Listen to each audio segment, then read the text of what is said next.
NIM 선교회 임현성 목사의 복음과 삶 이야기.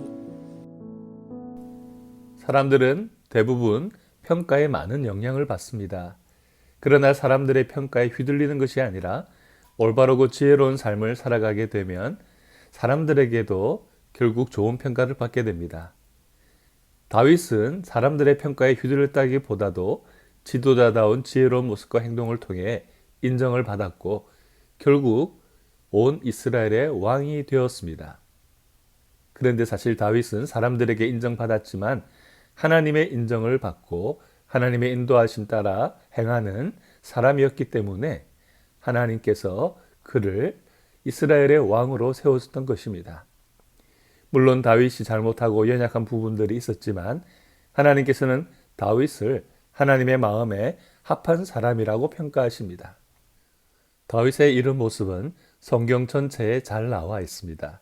그런데 특별히 사무엘하 5장에 보면 다윗에게 있어서 이런 신앙의 모습을 발견할 수가 있습니다. 사무엘하 5장 17절부터 보면 다윗이 왕으로서, 리더로서 어떻게 승리하는 삶을 살아가는지를 보게 됩니다. 이스라엘이 다윗에게 기름을 부어서 이스라엘 왕으로 삼았다 함을 블레셋 사람들이 듣고 블레셋 사람들이 다윗을 찾으러 다 올라왔다고 성경에서 기록하고 있습니다. 이것은 왕이 된 것을 축하 인사하려고 올라오는 것이 아닙니다. 이전에 다윗은 사울의 추격을 피해서 블레셋으로 도망와 있었습니다. 그러던 다윗이 이제 과거 블레셋을 물리친 영웅이자 하나님의 선택받은 자로서 이스라엘의 왕이 되었던 것입니다. 블레셋은 끊임없이 이스라엘을 괴롭혔던 대적이었기 때문에 이스라엘의 왕이 된 다윗을 또한 치러 온 것입니다. 이미 사울 왕과 왕자들을 죽이는 커다란 성리를 거둔 지 블레셋은 그런 시간들을 보내왔었습니다. 이제 블레셋으로 피난 왔던 다윗을 우습게 생각하고 아마 왔을지도 모릅니다. 그들은 르바임 골짜기 평원에 가득할 정도로 대군을 끌고 모였습니다. 그러자 다윗이 하나님께 여쭈어 봅니다. 이런 급박한 상황 속에서도 다윗은 먼저 하나님께 기도하는 것이죠. 제가 저 블레셋 사람들을 치러 올라가도 되겠습니까? 주님께서 그들을 저의 손에 넘겨주시겠습니까?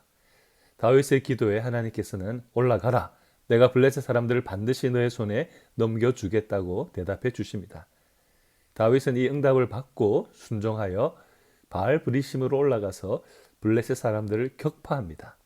여호와의 도우심으로 이스라엘 군대는 마치 엄청난 물이 댐을 뚫고 나오듯이 대적들의 방어선을 뚫고 대승을 거둔 것입니다. 여호와 하나님이 승리를 주시기를 결심하면 어떤 대적들이 와도 우리는 승리하게 되는 것입니다. 그런데 블레셋 사람들은 자기들이 믿고 있었던 우상을 함께 전쟁터에 들고 나왔습니다.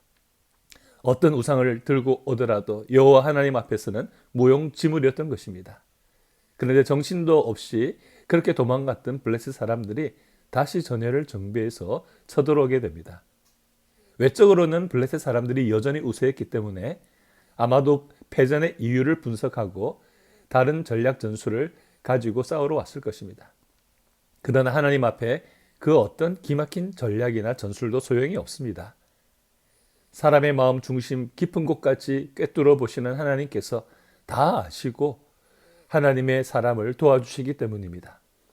다윗은 이번에도 하나님께 먼저 기도합니다. 그러자 이번에는 올라가지 말고 블레셋 군대 뒤로 돌아가서 기습하라고 말씀해 주십니다. 하나님께서 그때 뽕나무 꼭대기에 소리가 들릴 때 공격하라고 하십니다. 하나님께서 전쟁의 방법, 장소까지, 시간까지 정확하게 알려주십니다. 그렇습니다. 하나님께서 먼저 블레셋 백성들을 치러 진군하시는 전쟁에 앞서 가셨던 것입니다.